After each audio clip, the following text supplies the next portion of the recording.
Herbane's Bestiary, Dwarven Automatons. 9 Hearthfire. The dwarves have been extinct for many an age, and perhaps for the best. To see men and women the size of large children, all with beards, would be a most disturbing sight. Still, whatever wrath the dwarves brought from the gods that consumed an entire civilization surely must have been an awe-inspiring thing to witness.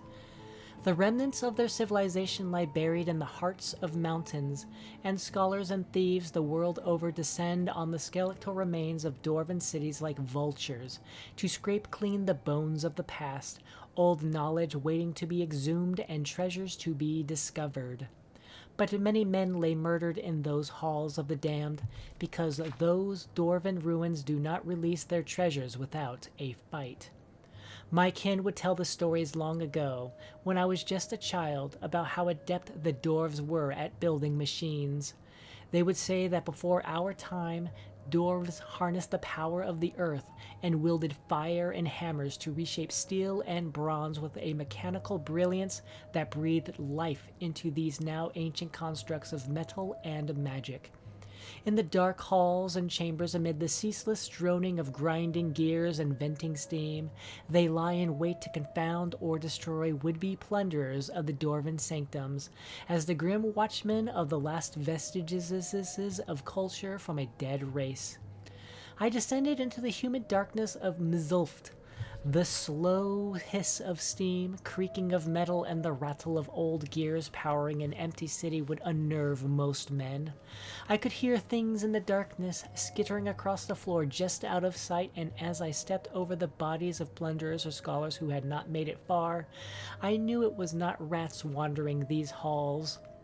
Small mechanical spiders set upon me with rapid movements, and machines spouted from the walls and unfurled from spheres into contraptions that rolled on the tops of gears for legs and crossbows for arms. I could not help but marvel at these single-purpose machines built for the murder of men.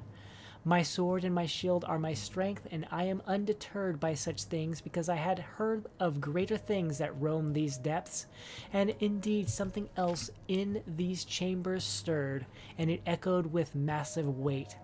As it lumbered closer, its feet struck the ground as if walking on massive pistons, and as it loomed out of darkness, I could see it clear for the first time, axe for one hand, hammer for the other, as tall as 5 men, made of dull bronze with a face molded in the image of its masters.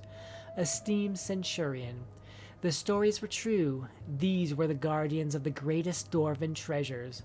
We fought, and the dwarves must truly be extinct because our battle was surely booming enough to wake the dead. It came at me with hammer and axe, inhuman strength and great fortitude, and a purpose of nothing but murder. I dodged as it crushed the stone around me with futile strikes, and I thrust and slashed at it with my blade and took every opening afforded as we shook the halls with violence.